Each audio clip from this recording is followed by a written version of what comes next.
À 9h35, on s'en va rejoindre Jean-François Caron, prof Caron, mes hommages. Comment ça va? On s'est ennuyé, t'étais pas là la semaine passée, puis là, ça fait du bien. Non, c'est ça, j'étais bien occupé, c'était la semaine d'examen, puis les examens ont lieu ici en soirée, fait que pour vous autres, c'est le matin, fait que j'étais pas disponible. Puis, y a-tu des cancres dans ta classe? Ah, écoute, on voit de tout, hein. Maintenant, ce qui est très à la mode, ça, c'est plutôt des collègues à Astana qui m'en parlent, c'est des lunettes intelligentes, donc ça ressemble à des Ray-Ban. Ben oui. Des lunettes méta. Ouais, c'est ça, avec la caméra, puis t'as un truc intégré dans l'oreille. Donc, tu peux filmer tes questions, puis quelqu'un dans une autre pièce peut aller sur ChatGPT, puis te dicter la réponse. Non! T'as-tu eu un cas de plagiat de ce style-là? Pas ici, mais au Kazakhstan, il y a un étudiant qui s'est fait pogner parce que, en fait, c'est brillant parce qu'il a décidé de partir une business. Lui, il a acheté la paire de lunettes, puis il louait à l'heure pendant la période des examens.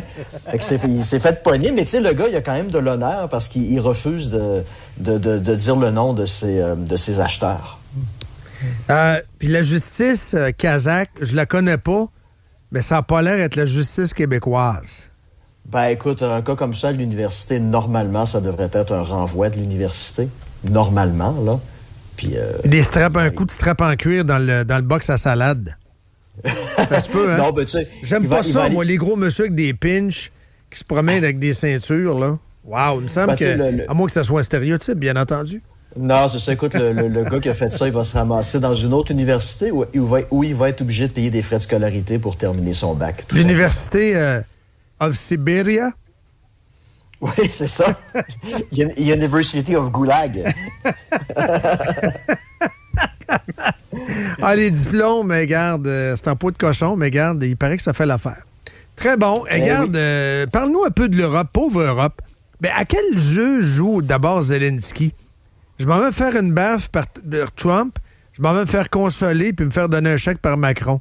C'est ça le sport national de l'Ukraine? Oui, puis je pense que le gars, il sait très bien que s'il y a un cessez-le-feu, parce que ça fait partie des conditions, les 25 points de Trump. S'il y a un cessez-le-feu dans les 100 jours, il doit y avoir une élection présidentielle. Fait que c'est quoi l'intérêt de Zelensky s'il y a un cessez-le-feu en sachant très bien qu'il pourrait très bien, 3 mois plus tard, être envoyé du pouvoir? Donc, il repousse toujours de plus en plus le cessez-le-feu pour pouvoir rester au pouvoir, alors qu'on sait très bien qu'il a dépassé son mandat depuis plus d'1 an. Puis, personnellement, c'est pas nécessairement dans son intention de signer un cessez-le-feu, puis c'est pas dans l'intention des gens de sa gang non plus, parce que s'il n'y a pas de cessez-le-feu, l'argent de l'Union européenne continue à pleuvoir sur l'Ukraine, puis on sait très bien qu'est-ce qu'ils font avec, hein? Mais là, je comprends pas son jeu. Là, la dernière nouvelle concernant Zelensky, il est parti rencontrer le pape. Le pape? Monsieur Provost, qu'est-ce que tu veux qu'il fasse? Tu sais, le pape, en passant, honnêtement, je sais pas si on s'attendait à quelqu'un de jazzy puis de rock'n'roll. Hey, c'est un Américain! Il est allé au Liban. C'est un pays... En Turquie. Oui, c'est ça. C'est un pays où le catholicisme n'est pas en effervescence. C'est au Liban. Où le Hezbollah au Liban, il a fait une belle parade. Ouais, what the heck? C'est donc bien fucké, ça, cette affaire-là. Là, Zerli est allé le rencontrer. Wow! Ça va régler les dossiers. Écoute, il rencontre tout le monde parce que c'est ça, il veut se maintenir au pouvoir le plus longtemps possible. Il rencontre tout le monde. T'avais d'aller venir rencontrer le président du Club Lyon, là. À un moment donné, là. Il y a des limites. Vous pourriez peut-être l'avoir en entrevue. Ben peut-être. Avec Mme Freeland qui pourrait traduire. Tiens, ça pourrait être ça serait de toute beauté. Non, mais Trump, là, il cherche à faire quoi avec l'Europe? Comment tu lis le plan Trump, qui est un plan de doctrine Monroe 2.0? On peut en parler, tu peux en parler. Mais comment il perçoit, dans sa nouvelle réelle politique internationale, comment il voit l'Europe? Ben, je pense que pour les États-Unis maintenant se perçoivent comme un empire, comme la Russie, comme la Chine. Puis de toute façon, c'est le destin des relations internationales au 21e siècle. Les petites puissances, les puissances moyennes comme le Canada, dans un environnement comme celui-là, n'auront pas leur mot à dire, sont voués à être marginalisés. Fait que comme Poutine, comme Xi Jinping, Trump se comporte comme un empereur. Ses anciens alliés ou les alliés qui pensaient qu'ils étaient les amis des Américains, maintenant, ils se font traiter pour ce qu'ils sont. Des quantités négligeables à qui les États-Unis peuvent dicter la marche à suivre.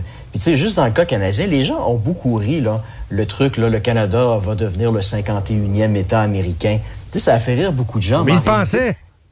Oui, puis c'est ça, c'est une logique, entre guillemets, entrepreneuriale / empire. Essentiellement, ce qu'il a fait là, en janvier, février dernier, il a fait un OPA sur l'achat du Canada. Puis là, la réaction, ça a été « Ah non, hors de question », puis elbows up. Fait, dans la même perspective impériale puis entrepreneuriale, c'est quoi maintenant sa stratégie? Bien, c'est de faire planter l'action pour un jour, dans quelques années, être en mesure d'acheter le produit à rabais. Parce que depuis qu'il a fait ça, depuis presque un an, je veux dire, l'économie canadienne s'effondre, le taux de chômage commence à augmenter, puis à un moment donné, les gens vont se dire, bien finalement, la blague en question, bien si on la prenait sérieusement, si on la considérait sérieusement, parce que finalement, c'est peut-être pas une si mauvaise idée que ça. Donc tout ça pour dire que dans une dynamique impériale comme ça, le Canada, qui était entre guillemets un accident de l'histoire il y a plus de 150 ans, ben l'aventure canadienne pourrait se terminer dans une décennie, dans 15 ans, dans 20 ans, on le sait pas. Puis là, les gens à ce moment-là, ils vont se dire, ah ouais, on aurait dû prendre la blague au sérieux et la considérer pour ce qu'elle était. Il n'y a jamais eu vraiment de débat au Canada à savoir est-ce que ça serait une bonne idée ou non de se joindre, soit de façon formelle aux États-Unis ou d'avoir une espèce, pour reprendre la question référendaire de 95, une espèce d'entente, de partenariat politico-économique avec les États-Unis. Tu sais, mais c'est ça la dynamique impériale. Puis dans une dynamique impériale, les quantités négligeables, ben, ils ne sont plus des acteurs, ils deviennent de simples observateurs. Puis les empires peuvent leur faire à peu près tout ce qu'ils veulent. Puis c'est ça qui est en train d'arriver avec l'Europe. L'Europe est en train de devenir un simple observateur à qui personne porte attention. Moi, ça me fait penser un peu, tu sais, le gars qui discute avec une fille dans un party, puis qui reste planté là, silencieux, après qu'un autre gars soit interposé, puis ait monopolisé la discussion avec la fille en question. Le gars, comme un idiot, il reste planté là, en sueur, avec une espèce de sourire forcé, en espérant que sa conversation, qui a été interrompue 15 minutes avant, va reprendre quand l'autre Casanova va décider d'arrêter de parler. Et moi, pour moi, c'est un peu à quoi ressemble l'Europe en ce moment dans le dossier là, du cessez-le-feu en Ukraine, puis la manière avec laquelle l'administration Trump traite l'Union européenne dans son récent document là, sur sa sécurité nationale. Les Européens se plaignent d'ingérence américaine dans leurs affaires, mais ça, c'est le signe évident que les Européens pensent encore être un acteur en mesure d'influencer le cours des choses contre un empire, alors que c'est absolument pas le cas. Puis tu sais, à quelque part aussi, ça n'a rien de nouveau pour l'Europe, parce que l'insignifiance de l'Europe dans le monde global, c'est acté depuis 1918.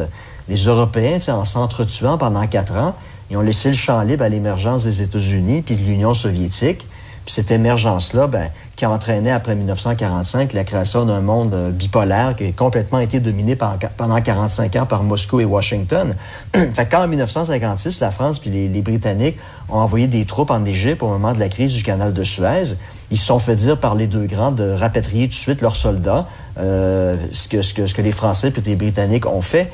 Puis, tu sais, l'insignifiance de l'Europe, ça s'est par la suite révélé à nouveau en 2003, quand les États-Unis ont décidé de faire fi de la France, malgré des mises en garde de Dominique de Villepin, en attaquant l'Irak.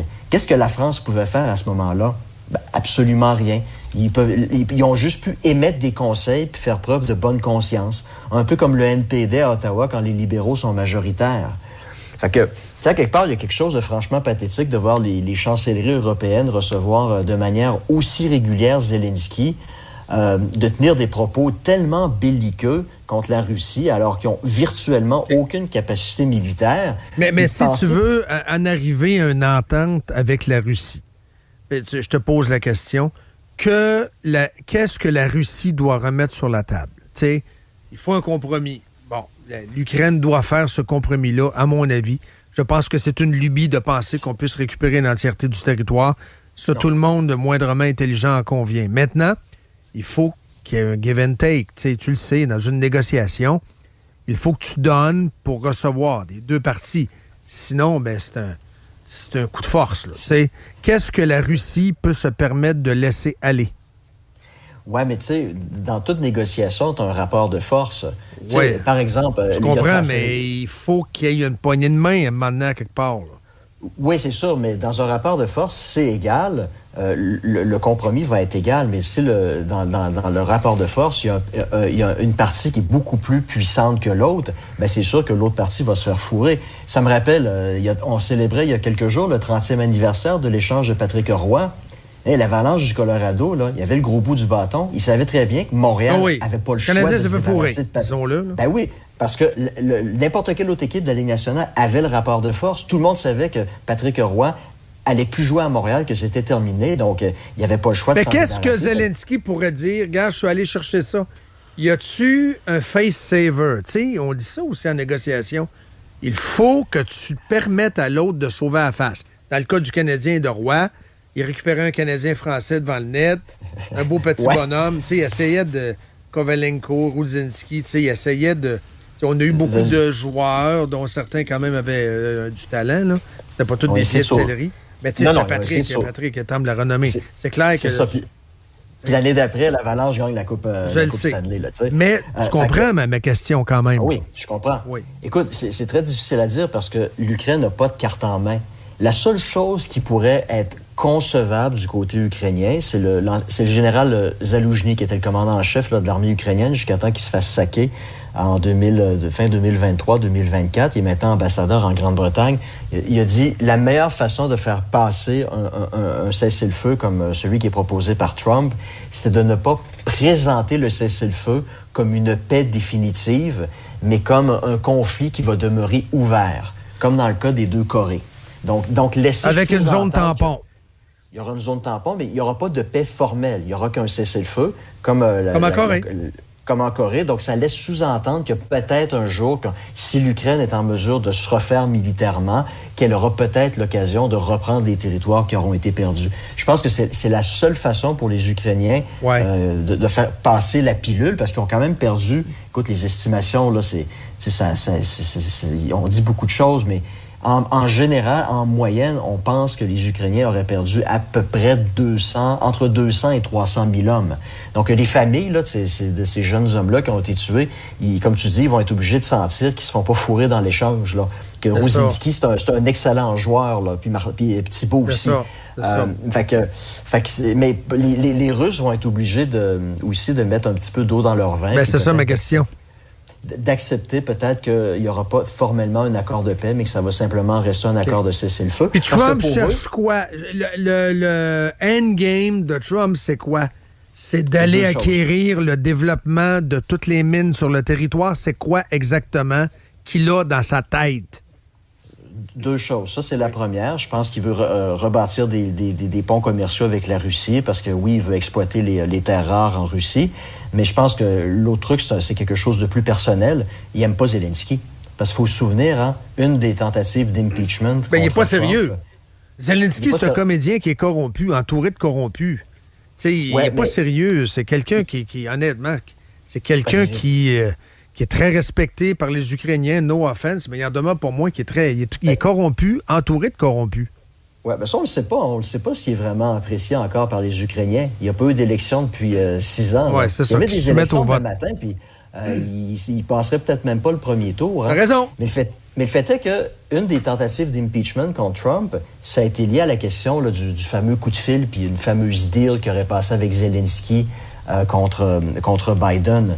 Donc, il y a une dent personnelle contre Zelensky, puis je pense que c'est une de ses missions de s'en débarrasser.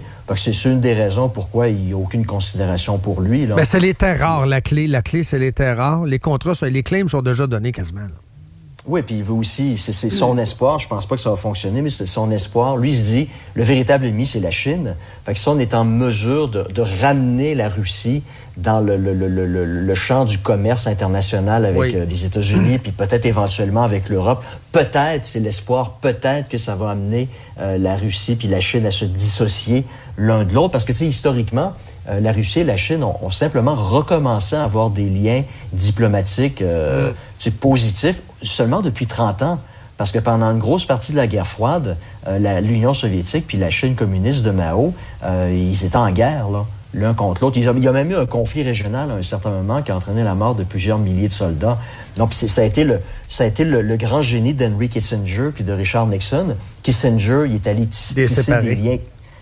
en Chine pour justement là, séparer complètement l'Union soviétique de la Chine. Fait que c'est peut-être ça, à quelque part, l'espoir de Trump en faisant une paix puis en ramenant dans le giron atlantiste la Russie. Maintenant, est-ce que ça va fonctionner? Très intéressant. Je pense que le divorce a été entériné entre la Russie et le monde atlantiste. En tout cas, au moins avec l'Europe, avec les États-Unis, c'est peut-être moins définitif. Mais je pense que maintenant, la Russie est vraiment tournée presque à 100% vers la Chine. Puis ils savent très bien que l'avenir économique au 21e siècle, c'est le monde asiatique. Là. C'est là où je trouve la croissance économique, c'est là où je trouve le marché, les travailleurs. C'est certainement pas en Europe, là. Non, absolument. Merci beaucoup, Jean-François. À la semaine prochaine. Ciao. Salut, bye.